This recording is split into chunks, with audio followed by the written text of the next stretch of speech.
है वो है एयर कंडीशनिंग सिस्टम। जैसा कि हम जानते हैं गाड़ियों में एसी सिस्टम लगा होता है ना। एसी सिस्टम का काम होता है गाड़ी के अंदर ठंडी हवा को प्रोवाइड करना, है ना। और जब सर्दियां होती है तो हम एसी सिस्टम में ब्लोअर लगाता हुआ हमें गर्म हवा भी देता है। अब एसी सिस्टम की जरूरत इसलिए पड़ी क्योंकि गर्मियों के दिनों में गाड़ी बहुत ज़्यादा गर्म हो जाती है और जो जितने भी पैसेंजर बैठते हैं गाड़ी में, ड्राइवर हो गया, उनको गर्मी ज़्यादा लगती है, ठीक है। तो उस गर्मी को दूर करने के लिए और गाड़ी के अंदर बैठने के लिए कंफर्टेबल बनाने के लिए और गाड़ी के कैबिन को ठंडा करने के लिए हम एसी को यूज करते हैं, ठीक है। तो आज एसी सिस्टम कैसे काम करता है, इसके कौन कौन से कंपोनेंट होते हैं, उस चीज के बारे में पढ़ेंगे।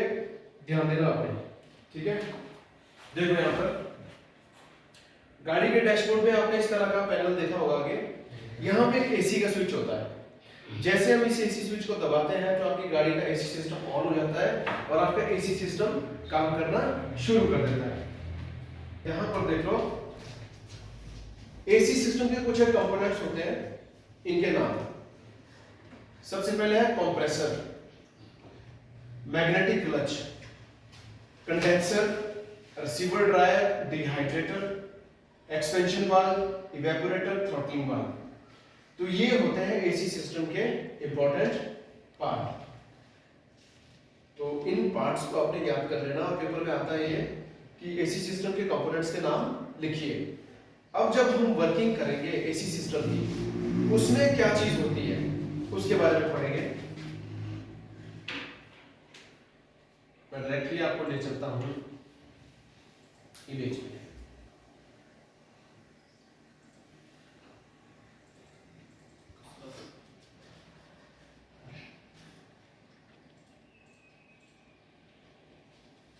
देखो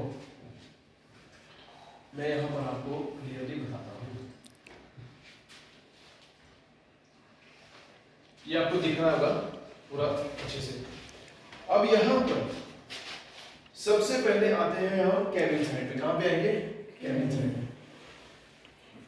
जो ये ब्लोअर लगा है यहाँ पे, ये लगा होता है इवेपोरेटर के सामने। ये होता है इवेपोरेटर। क्या होता है? इवेपोरेटर। इसके सामने ये ब्लोअर होगा। इस इवेपोरेटर में बिल्कुल ठंडा जो इसी गैस या लिक्विड होता है, लिक्विड फॉर्म में होगा। यहाँ पे किस फॉर्म में होगा? Liquid form. वहां से होते हुए हवा को, और वो ठंडी होकर आती है। कैसे होकर आती है? ठंडी। और वो ड्राइवर जो गाड़ी का कैबिन होता है उसके अंदर फैलती है, जिससे हमें ठंडी हवा मिलती है। इवेपोरेटर ये वाला है। फिर उसके बाद यहाँ पर एक्सपेंशन वाल्व है। एक्सपेंशन वाल्व के बाद यहाँ पर कंप्रेसर दिया है और ये आपका कंडेंसर है।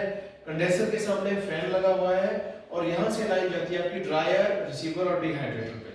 ये होता है ड्रायर, रिसीवर और डिहाइड्रेटर। अब अच्छे से समझना किस पार्ट और कंपोनेंट का काम क्या चीज होता है। सबसे पहले यहां पर होता है कंप्रेसर। क्या होता है? कंप्रेसर। एक चीज मैं बताता हूं पहले, इससे पहले कि आगे मूव करें। ये जो कंप्रेसर होता है ना, ये होता है इंजन के साथ जुड़ा हुआ। किसके साथ जुड़ा होता है? इंजन में पुली लगी होती है। पुली के साथ बेल्ट की हेल्प से, कंप्रेसर में भी एक पुली होती है ना, उसके साथ वो बेल्ट जुड़ी रहती है। समझ गए? जब हम एसी सिस्टम क्लच, कौन सा क्लच? Electromagnetic clutch. जैसे ही हम एसी का बटन दबाते हैं वो इलेक्ट्रोमैग्नेटिक क्लच पुली के साथ एंगेज हो जाता है और वो घूमना शुरू करता है। तो जो हमारा कंप्रेसर होता है ये भी घूमना शुरू करता है, मतलब ये अपना काम करना शुरू कर देता है जैसे हम एसी बटन दबाते हैं। इतना समझ आया? अब जब ये यहाँ पर एसी गैस आती है, क्या आती है? AC gas. ये जो एसी गैस आती है यहाँ से, इसको कंप्रेस करता है। कंप्रेस करने के बाद ध्यान देना, एसी गैस का टेम्परेचर और प्रेशर बढ़ जाता है। यहाँ रेड लाइन में शो किया ना, एसी गैस का टेम्परेचर और प्रेशर क्या हो गया? बढ़ गया। जैसे वो एसी गैस का टेम्परेचर और प्रेशर बढ़ गया, अब यहाँ पर ये लाइन आती है कंडेंसर में। कहां पे आती है? कंडेंसर। तो जो एसी गैस का जो टेम्परेचर बढ़ गया था, ठीक है, और उसको क्या करते हैं हम यहाँ पे ठंडा करते हैं। क्या करते हैं? जिसकी वजह से जो एसी गैस होती है ये लिक्विड में बदलती है, लिक्विड तरल हो जाती है गैस से लिक्विड फॉर्म में। यहाँ पर एसी गैस लिक्विड फॉर्म में होगी, इसका प्रेशर थोड़ा सा कम हो जाता है, भी घट जाता है। क्या हो जाता है? क्योंकि टेम्परेचर घटेगा तो प्रेशर भी घटता है। अब जो एसी गैस कंप्रेस होके आई थी हाई टेम्परेचर वाली, हाई प्रेशर वाली, उसको ठंडा कर दिया और उसको लिक्विड में बदल दिया, उसका प्रेशर और टेम्परेचर भी थोड़ा कम हो गया। उसके बाद ये जो लिक्विड रेफ्रिजरेंट होगा, ये गैस होगी, ये जाएगी अपने हाइड्रेटर में, ड्रायर में। कहाँ गई? ड्रायर में। इसको हम रिसीवर भी कहते हैं, डिहाइड्रेटर भी कहते हैं और ड्रायर भी कहते हैं। अब यहाँ पर जब ये लो प्रेशर लो टेम्परेचर वाला लिक्विड फॉर्म में जो ये गैस गई में, इस डिहाइड्रेटर में क्या होता है, ये स्टोर होती है। क्या स्टोर, और वेपर आ जाते हैं, उसको ये डिहाइड्रेटर और जो ड्रायर है ये दूर करता है, और यहाँ पर टोटली बचता है हमारे पास लिक्विड रेफ्रिजरेंट। क्या बचता है? Liquid refrigerant. अब वो होता है हमारे पास कैसा? कम टेम्परेचर कम प्रेशर वाला और लिक्विड फॉर्म में। किस फॉर्म में होगा? लिक्विड फॉर्म में। यहाँ से जाएगा ये लिक्विड फॉर्म में एक्सपेंशन वाल्व। कहाँ गया? ये होता है एक्सपेंशन वाल्व। क्या होता है? एक्सपेंशन वाल्व से यहां पर क्या होगा, ये जो लिक्विड रेफ्रिजरेंट होता है यहां से होता हुआ जाएगा सीधा इवेपोरेटर में। कहां जाएगा? इवेपोरेटर। कहां जाएगा? ये एक्सपेंशन वाल्व में क्या होता है, जो लिक्विड रेफ्रिजरेंट यहां से जा रहा है इसमें प्रेशर होता है। क्या होता है? प्रेशर। यहाँ पे ज्यादा होता है या थोड़ा कम होता है, ये एक्सपेंशन वाल्व उस प्रेशर को और कम कर देता है। क्या कर देता है? और कम कर देता है। तो लिक्विड रेफ्रिजरेंट बिल्कुल आराम से, तो जब ये कॉइल में पहुंचता है तो कॉइल भी ठंडी हो जाती है। जैसे ये ब्लोअर चलता है ना, ब्लोअर जब चलता है तो ये जो ठंडी कॉइल होती है ये क्या करती है, उस हवा की गर्मी को रिसीव करती है। कैबिन की जितनी भी गर्म हवा होती है उसकी गर्मी को रिसीव करेगी और वो हवा जो है ठंडी हो जाती है, कैबिन की हवा ठंडी हो जाती है।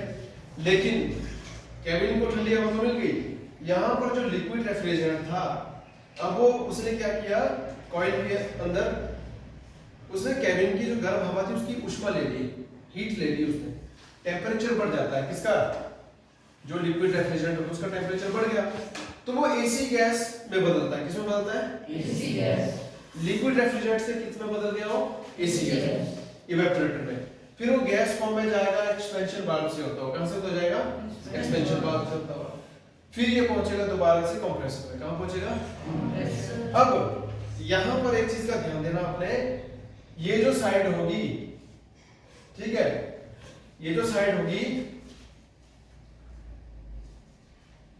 गैस फॉर्म कहां से कहां होगी? देखो गैस फॉर्म इवेपोरेटर से गैस बनना शुरू हो गई लिक्विड रेफ्रिजरेंट की, और ये गैस फॉर्म रहेगी कहां तक? कंप्रेसर तक। कहां तक रहेगी? कंप्रेसर। और ये जो कंडेंसर होता है आपका, यहां तक वो गैस फॉर्म में ही रहता है। किस फॉर्म में रहता है? गैस फॉर्म में। अब यहां पर क्या होता है, वो ठंडा हो गया तो लिक्विड फॉर्म में बदल गया। किसमें बदल गया?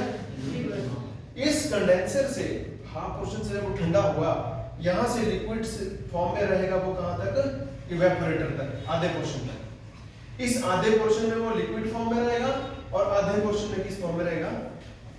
गैस की फॉर्म में। किस फॉर्म में रहेगा? गैस की फॉर्म में। समझ गए?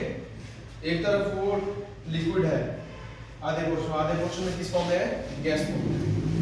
ये जो लो प्रेशर साइड होगी, देखो लो प्रेशर कहां पे है? लो प्रेशर होगा आपका यहां से, देखो एक्सपेंशन वाल्व से लेकर कंप्रेसर तक क्या होगा? लो प्रेशर में। किसमें होगा? Low pressure. तो ये ध्यान रखना आपने, ये वाली साइड होती है हमारी लो प्रेशर साइड, और हाई प्रेशर साइड होगी कंप्रेसर से लेकर ड्रायर और एक्सपेंशन वाल्व तक, हल्का सा प्रेशर रहता है इसमें, है ना। तो इस तरह से हमारा जो लिक्विड रेफ्रिजरेंट होता है वो गैस में भी होता है और आधे पोर्शन में लिक्विड फॉर्म में होता है, समझ गए। तो जब ये कंप्रेसर चलता है तब तो एसी सिस्टम काम करेगा, कंप्रेसर काम नहीं करेगा तो एसी सिस्टम काम नहीं करता है, क्योंकि ये जब ये कंप्रेस करता है ना यहाँ पे हाई प्रेशर के साथ जो हमारा एसी गैस होती है उसको कंप्रेस करता है, उसका टेम्परेचर और प्रेशर बढ़ता है। जैसे ही टेम्परेचर प्रेशर बढ़ा कंडेंसर में आके ठंडा हो गया और वो ठंडा होकर प्रेशर और टेम्परेचर के साथ ड्रायर में पहुंचता है, ड्रायर में लिक्विड रेफ्रिजरेंट में स्टोर रहता है और ड्रायर में जो वेपर मॉइस्चर होंगे, जो ये एक्सपेंशन वाल्व है ये प्रेशर रिड्यूस करता है और ज्यादा प्रेशर रिड्यूस करेगा, पहुंचता है। फिर उसके बाद जैसे वो गर्मी देगा, वो कैबिन की गर्मी जैसे वो गर्म हवा की देगा तो वो गैस फॉर्म में बदलेगा और गैस फॉर्म में एक्सपेंशन वाल्व होता दोबारा से कंप्रेसर में पहुंचता है। इस तरह से आपका जो ये एसी सिस्टम है काम करता है, समझ गए। अब यहां पर क्या होता है, एक छोटी सी चीज और होती है, मैं दिखाता हूं आपको। अगर आपको ध्यान से दिख रहा होगा यहाँ पे ये जो ये इवेपोरेटर है हमारा, क्या है इवेपोरेटर। यहाँ पर इवेपोरेटर के एग्जिट साइड में जहां से कंप्रेसर को जा रही है लाइन, कंप्रेसर को जा रही है, यहाँ पर एक छोटी सी ट्यूब, टेम्परेचर ट्यूब लगी होती है, क्या लगी होती है टेम्परेचर ट्यूब। ये टेम्परेचर ट्यूब क्या करती है, एक्सपेंशन वाल्व में एक डायफ्राम लगा होता है, क्या लगा होता है डायफ्राम। वो क्या करता है, जो लिक्विड रेफ्रिजरेंट इवेपोरेटर में जा रहा है उसकी सप्लाई को कंट्रोल करता है, क्या करता है। जब ये सिग्नल देगा कि गर्मी कितनी है, ज्यादा है, तो यहां से ये लिक्विड रेफ्रिजरेंट को ज्यादा भेजेगा। अगर यहां पर लगता है कि गर्मी कम है तो ये डायफ्राम को क्या करता है, सेंसर के थ्रू सिग्नल देता है और वो डायफ्राम कम खुलता है और लिक्विड रेफ्रिजरेंट इवेपोरेटर में कम जाता है, समझ गए। जितना ज्यादा लोड होगा, जितनी ज्यादा गर्मी होगी तो ये टेम्परेचर ट्यूब सिग्नल देती है और उतना ज्यादा लिक्विड रेफ्रिजरेंट फ्लो करना होता है ऑटोमेटिकली। तो ऑटोमेटिकली हमें जितनी ज्यादा ठंडी हवा चाहिए किस साइड को, इवेपोरेटर की साइड को। तो ध्यान देना इस बात को, evaporator, compressor, condenser, dryer, expansion valve, ये जो कंपोनेंट होते हैं ये सारे के सारे कंपोनेंट इंपॉर्टेंट रोल करते हैं जिससे हमारा एसी सिस्टम काम करता है। इस चीज का आपने ध्यान रखना है। तो आपको पता होना चाहिए कि इवेपोरेटर में क्या हो रहा है, ये जो कंप्रेसर में क्या हो रहा है, कंडेंसर में क्या हो रहा है और यहाँ पर ड्रायर में क्या हो रहा है, एक्सपेंशन वाल्व में क्या हो रहा है। ये जो कंडेंसर लगा होता है इसके आगे एक फैन भी लगा होता है, कई बार ये फैन इसलिए लगा होता है ताकि ज्यादा से ज्यादा हवा का जो प्रेशर है, बाहर की जो एटमॉस्फेरिक हवा होती है, एटमॉस्फेरिक हवा, उसका प्रेशर ज्यादा से ज्यादा इस कंडेंसर पे बनाया जाए जिससे कि जो एसी गैस है उसको ज्यादा से ज्यादा ठंडा किया जा सके। जितनी ज्यादा ठंडी होगी वो उतनी ही ज्यादा ये एफिशिएंटली काम करता है एसी सिस्टम, ठीक है। तो इस तरह से इसकी वर्किंग होती है, समझ गए। तो इस आपने एक बार दोबारा से रिवीजन कर लेना इसके लिए, है ना। आज के लिए इतना ही।